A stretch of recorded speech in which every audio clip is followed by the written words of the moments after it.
নমস্কাৰ Raimona classes YouTube চেনেললৈ পুনৰবাৰ সকলোকে স্বাগতম। এইটো ভিডিঅ'ত আজি আমি আলোচনা কৰিম ক্লাছ 6ৰ ইংলিছ বুকত থকা lesson 7 gamosa A thread of love. এই লেসনটো আলোচনা কৰিম। এই লেসনৰ অন্তৰ্গত তোমালোকৰ অনুশীলনী বা এক্টিভিটিছত যিমানখিনি বস্তু দিয়া আছে আমি গোটেইখিনি আলোচনা নকৰোঁ, কাৰণ গোটেইখিনি বস্তু তোমালোকৰ পৰীক্ষাত নাহে। পৰীক্ষাৰ বাবে গুৰুত্বপূৰ্ণ পাৰ্টখিনি এইটো ভিডিঅ'ৰ যোগেদি আলোচনা কৰা হ'ব, যেনেকৈ প্ৰশ্নৰ উত্তৰখিনি অতি চুটিকৈ আৰু সহজ ভাষাত বুজি পোৱাকৈ লিখি দিয়া আছে, আৰু মই তোমালোকক ভিডিঅ'টিৰ যোগেদি অসমীয়া ভাষাত অনুশীলনী কৰি গোটেইখিনি বস্তু বুজাই দিম। চ' তোমালোকে ভিডিঅ'টি স্কিপ নকৰাকৈ শেষলৈকে চাই থাকিবা, তেতিয়াহ'লেহে তোমালোকে ক্লাছটো ভালকৈ বুজি পাবা। আৰু ক্লাছটো আৰম্ভ কৰাৰ আগতে তোমালোকে সকলোৱে কি কৰিবা, নিজৰ বহি কিতাপ লগত লৈ বহিবা। কিতাপত তোমালোকৰ এনেকুৱা ধৰণৰ কিছুমান খালী ঠাই দিয়া আছে। এই খালী ঠাইত তোমালোকে লগে লগে বস্তুবোৰ লিখি ল'লে পৰীক্ষাৰ আগত পঢ়াৰ কাৰণে সুবিধা হ'ব বা ৰিভিজন কৰাৰ কাৰণে সুবিধা হ'ব। চ' তোমালোকে কিতাপখন নিশ্চয় লগত লৈ বহিবা, কাঠ পেঞ্চিল কলম লগত লৈ বহিবা। এনেকৈ বাকচবোৰ কিছুমান আছে, মই তোমালোকক উত্তৰ কৰি দিম। তোমালোকে লগে লগে লিখি ল'লে কি হ'ব, ক্লাছটো ভাল হ'ব আৰু উত্তৰবোৰ থাকি যাব। পৰীক্ষাৰ আগত তোমালোকে ৰিভিজন কৰি পৰীক্ষা দিব যাব পাৰিব, আৰু তেতিয়া আকৌ ক্লাছটো চাব নালাগিব। ঠিক আছে, এইবোৰ স্ক্ৰীনশ্বট মই লগাই দিছোঁ কাৰণ যাতে তোমালোকৰ বুজাত সুবিধা হয়। ডাইৰেক্ট তোমালোকৰ কিতাপৰ পৰা পেজবোৰ মই ইয়াত উঠাই দিছোঁ, যাতে তোমালোকে বস্তুখিনি ভালকৈ বুজি পোৱা। চ' এতিয়া আমি পলম নকৰাকৈ ক্লাছটো আৰম্ভ কৰিম। যেনেকৈ তোমালোকৰ এক্টিভিটিছৰ 1 নম্বৰত দিয়া আছে, let's find out how much we have understood. ইয়াত কি কৈছে যে প্ৰশ্নৰ উত্তৰবোৰ কৰি আমি পাৰ্টটো বুজি পাইছোঁ নে নাই সেইটো আমি কি কৰিম, উলিয়াম। চ' তোমালোকৰ 1 নম্বৰ প্ৰশ্নত দিয়া আছে, হু ৱেয়াৰ ৱেইটিং ফৰ বিহু। হু ৱেয়াৰ ৱেইটিং ফৰ বিহু, এই প্ৰশ্নটোৰ উত্তৰ কি হ'ব, মই অসমীয়াত এবাৰ অনুবাদ কৰি দিছোঁ। হু ৱেয়াৰ ৱেইটিং ফৰ বিহু মানে কোনে বিহুৰ কাৰণে ৱেইটিং মানে কি, ৰখি থকা। বিহুৰ কাৰণে কোনে ৰখি আছিল বা ৱেইট কৰি আছিল। এই ৱেইটিং মানে ৰখি থকা। ঠিক আছে, এনচাৰ হ'ব ৰুমি, বুবু, মিংকি, সুমন এণ্ড জুমি ৱেয়াৰ ৱেইটিং ফৰ বিহু। এই যিমান কেইজন মানুহৰ নাম ইয়াত আছে, এই সকল মানুহে বিহুৰ কাৰণে ৰৈ আছিলে বা অপেক্ষা কৰি আছিলে। এই ৱেইটিং শব্দটোৰ অৰ্থ হ'ল অপেক্ষা বা ৰৈ থকা। যেনেকৈ তোমালোকৰ বিহু যেতিয়া তোমালোকে অহাৰ সময় হয়, তোমালোকে চাগে বহুতে এমাহ 2 মাহ আগৰ পৰাই তোমালোকে অপেক্ষা কৰি থাকা যে কেতিয়া বিহু আহিব, এনেকৈ এটা আনন্দ লাগি থাকে। চেম এই শব্দটোৰ অৰ্থ হৈছে তোমালোকৰ অপেক্ষা। ঠিক আছে, নিশ্চয় তোমালোকে বুজি পাইছা উত্তৰখিনি। ইয়াত একো নাই, অকল নামকেইটা লিখি তোমালোকে দিবা ৱেইটিং ফৰ বিহু, ৱেয়াৰ ৱেইটিং ফৰ বিহু। হৈ গ'ল, এইটো একেবাৰে ইজি। নেক্সট দিয়া আছে তোমালোকৰ 2 নম্বৰ প্ৰশ্ন, who jumped out of the bed. Bed মানে কি, ইয়াত বিচনাৰ কথা কৈছে। বিচনা আমি যে শোৱা বিচনাখনৰ কথা কৈছে। এনেকৈ শব্দাৰ্থখিনি তোমালোকে মনত ৰাখিবা, তেতিয়াহ'লে প্ৰশ্নখিনি তোমালোকে উত্তৰখিনি পাহৰি নাযাবা। কি আছে, who jumped out of the bed, এই বেডৰ পৰা কোনে জঁপিয়াই উঠিছিল। ইয়াৰ উত্তৰ হ'ব Bubu jumped out of the bed. এই বুবু নামৰ মানুহ বা ছোৱালীজনীয়ে বিচনাৰ পৰা কি কৰিছিল, জঁপিয়াই উঠিছিল। জাম্পড আউট মানে জঁপিয়াই উঠা। ঠিক আছে, এতিয়া তোমালোকৰ 3 নম্বৰ প্ৰশ্ন। মই একেবাৰে সুন্দৰকৈ অনুবাদ কৰি দি আছোঁ, তোমালোকে ভালকৈ শুনি যাবা। আৰু ক্লাছবোৰ ভাল লাগিলে, যদি তোমালোকে ক্লাছবোৰ বুজি পোৱা, তোমালোকে নিশ্চয় কমেণ্টত নিজৰ নাম লিখি জনাবা। তেতিয়া মই গম পাম যে তোমালোকে ক্লাছটো বুজি পাই আছা। আৰু তোমালোকে ক্লাছটো বুজি নাপালে মই তোমালোকক বেলেগকৈ বুজোৱাৰ চেষ্টা কৰিম বেলেগ ক্লাছত। ঠিক আছে, এতিয়া 3 নম্বৰ প্ৰশ্নটো চাম। হু ইনভাইটেড দেম টু পাৰফৰ্ম হুঁচৰি। কোনে কি কৰিছিল, আমন্ত্ৰণ কৰিছিল এই হুঁচৰি নামৰ যি গীত আছে বা এটা প্ৰগ্ৰাম আছে, এই হুঁচৰি নামৰ গীতটো পৰিৱেশন কৰাৰ কাৰণে, এই হুঁচৰি পৰিৱেশন কৰাৰ কাৰণে কোনে আমন্ত্ৰণ কৰিছিল। ইয়াৰ উত্তৰ হ'ব এনচাৰ জীৱন খুৰা এণ্ড মিনতী জেঠী। জীৱন খুৰা এণ্ড মিনতী জেঠী ইনভাইটেড দেম টু পাৰফৰ্ম হুঁচৰি। এই হুঁচৰি কি কৰাৰ কাৰণে, তোমালোকৰ পৰিৱেশন কৰাৰ কাৰণে কি কৰিছিল, এই জীৱন খুৰা আৰু মিনতী জেঠীয়ে কি কৰিছিল ইনভাইট কৰিছিল এই দুজন মানুহে ইনভাইট কৰিছিল ইয়াত সুধিছে কোনে ইনভাইট কৰিছিল এনসাৰ হ'ব জীৱন খুৰা আৰু মিনতি জেঠিয়া ইনভাইট কৰিছিল নেক্সট 4 নম্বৰ প্ৰশ্নত দিয়া আছে নিশ্চয় তোমালোকে বুজি পাই আছা কমেন্ট কৰি জানাবা যদি বুজি পাইছা যেহেতু তোমালোকৰ পৰীক্ষা আহিছে আৰু ইংলিশৰ আগৰ ক্লাছত আছে গোটেইখিনি কৰা আছে তোমালোকে নিশ্চয় চাই ল'বা নেক্সট আছে where did they go first to perform হুঁচৰি এই হুঁচৰি পৰিবেশন কৰাৰ কাৰণে তেওঁলোকে প্ৰথমে ক'ত গৈছিল ইয়াৰ উত্তৰ হ'ব they went first মানে প্ৰথমতে ক'ত গৈছিল went first মানে প্ৰথমতে ক'ত গৈছিল উত্তৰ হ'ব they went first to Minati জেঠি's house ক'ত গৈছিল এই মিনতি জেঠিৰ ঘৰত প্ৰথমতে গৈছিল কাৰণ এই মিনতি জেঠিয়ে কি কৰিছিল এই হুঁচৰি পৰিবেশন কৰাৰ কাৰণে আমন্ত্ৰণ কৰিছিল সেই কাৰণে মিনতি জেঠিৰ ঘৰত প্ৰথমতে গৈছিল মিনতি জেঠিৰ লগত কোন আছিল জীৱন খুৰা আছিল নেক্সট দিয়া আছে তোমালোকৰ who made delicious laddoos actually laddoo হ'ব এইটো আমাৰ অসমীয়াত লাড্ডু বুলি কয় যে হেতু ইংৰাজীত এনেকৈ লিখা হয় লাড্ডুস ঠিক আছে কৈছে যে হু মেড ডেলিশিয়াস লাড্ডুস ডেলিশিয়াস মানে সুস্বাদু মেড মানে বনোৱা কোনে সুস্বাদু লাড্ডু বনাইছিল এনসাৰ হ'ব মিনতি জেঠি মেড ডেলিশিয়াস লাড্ডুস কোনে বনাইছিল সুস্বাদু লাড্ডু কোনে বনাইছিল মিনতি জেঠিয়ে বনাইছিল মনত ৰাখিবা মিনতি জেঠিয়ে সুস্বাদু লাড্ডু বনাইছিল তোমালোকে মই আশা কৰিছো তোমালোকে ক্লাছটো ভালকে বুজি পাই আছা একেবাৰে মই ইজি কৈ বুজাই দি আছো ঠিক আছে তাৰ পিছত তোমালোকৰ নেক্সট আছে why was বুবু sad বুবু কিয় sad মানে কি দুখী বুবু কিয় দুখী আছিল ইয়াৰ উত্তৰ হ'ব sad মানে মনত ৰাখিবা দুখী আৰু why মানে কিয় এই বুবুয়ে কিয় দুখী আছিল এনসাৰ হ'ব বুবু was sad because she forgot her গামোচা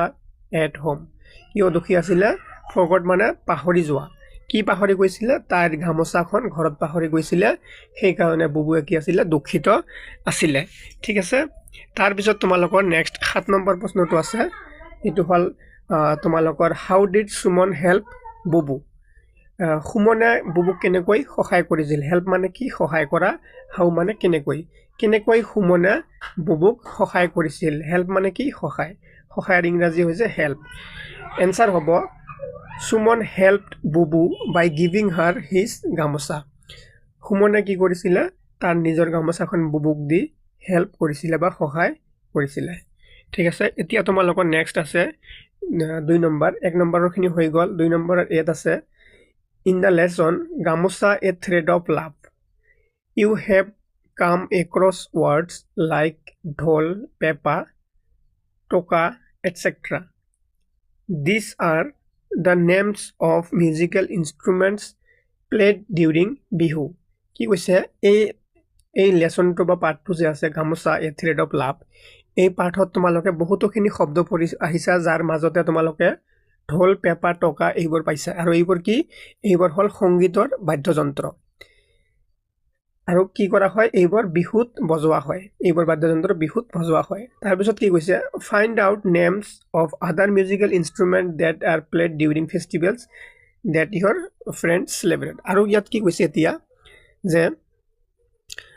তোমাৰ বন্ধু বান্ধৱীয়ে যিকোনো এনেকৈ ফেষ্টিভেলত বজোৱা ইনস্ট্ৰুমেন্টৰ কিছুমান নাম লিখিব লাগে ইয়াৰ উত্তৰ কি হ'ব এই খালি ঠাইত কিছুমান সংগীত বাদ্যযন্ত্ৰৰ নাম লিখিব লাগে ঠিক আছে ইয়াৰ আনসাৰ কি হ'ব আদাৰ মিউজিক্যাল ইনস্ট্ৰুমেন্টস প্লে ডিউৰিং দা ফেষ্টিভেলস কি কৈছে উৎসৱৰ সময়ত বেলেগ কিছুমান সংগীত বাদ্যযন্ত্ৰৰ নাম হল কি তবলা হাৰমনিয়াম ফ্লুট ঢোলক সিতাৰ এটসেট্ৰা এইবোৰ কি এইবোৰ আমাৰ উৎসৱৰ সময়ত কিছুমান উৎসৱত এইবোৰ বস্তু এইবোৰ সংগীতৰ বাদ্যযন্ত্ৰ কি কৰা হয় বজোৱা হয় এই খালি ঠাইবোৰত তোমালোকে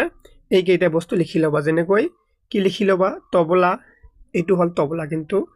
হাৰমনিয়াম ফ্লুট ঢোলক সিতাৰ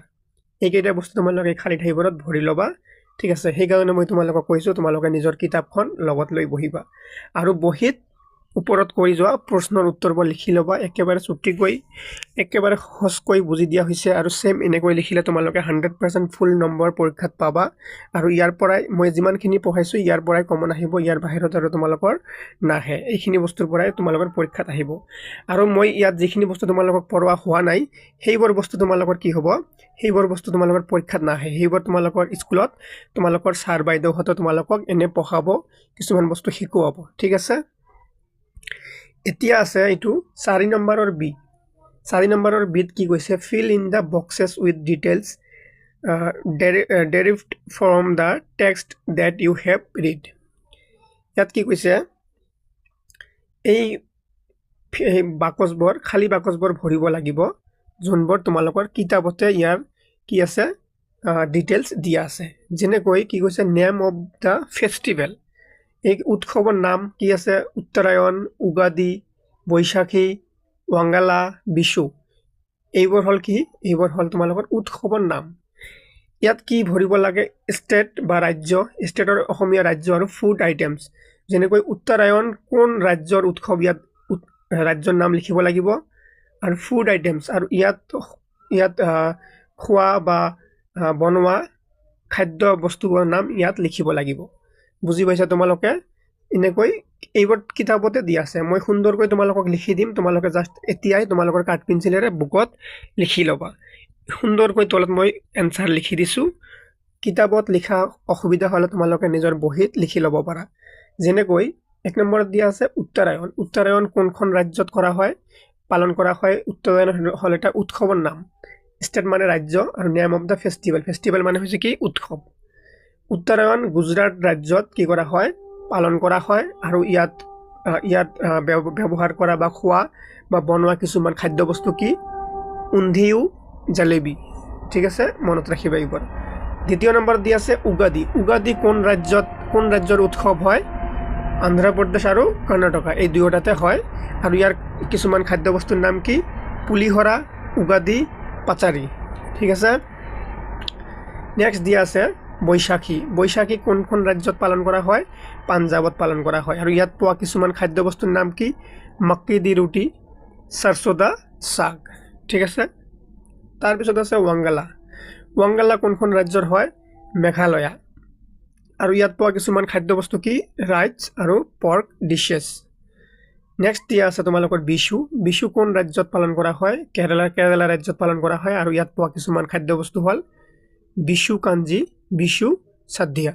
ঠিক আছে এইখিনি বস্তু তোমালোকে চাই তোমালোকৰ খালিটাত সুন্দৰকৈ লিখি লবা ঠিক আছে এতিয়া তোমালোকৰ 5 নম্বৰত এটা ইন্টাৰেষ্টিং বস্তু দিয়া আছে এইবোৰ পৰীক্ষাত নাহে তথাপিও তোমালোকে এইবোৰ বস্তু তোমালোকে নিজে কৰি থাকিলে তোমালোকৰ পঢ়াশুনাত ইন্টাৰেষ্ট বাঢ়িব ঠিক আছে আৰু তোমালোকৰ কিছুমান ইয়াৰ পৰা কিছুমান নলেজ পাবা কিছুমান তোমালোকে ধ্যান মানে কেনেকৈ ধ্যান দি পঢ়িব লাগে সেইবোৰ বস্তু তোমালোকৰ ভাল হ'ব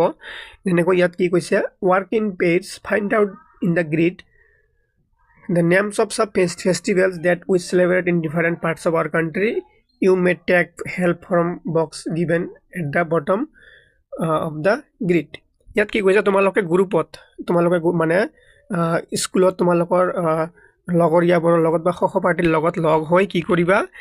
ইয়াত কিছুমান বেলেগ ৰাজ্যত হোৱা উৎসৱৰ নাম দিয়া আছে এই বাকচত উৎসৱৰ নাম দিয়া আছে এই উৎসৱৰ নামবোৰ ইয়াত তোমালোকে বিচাৰি উলিয়াব লাগিব যেনেকৈ এটা দেখাই দিছে যেনেকৈ উগাদি যে আছে ইয়াত চোৱা ইয়াত দাগ দি দিয়া আছে যে উগাদি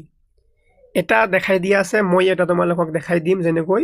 পুঠান্দু ইয়াত কত আছে তোমালোকে এনেকৈ বিচাৰিব লাগিব যেনেকৈ ইয়াত পি আছে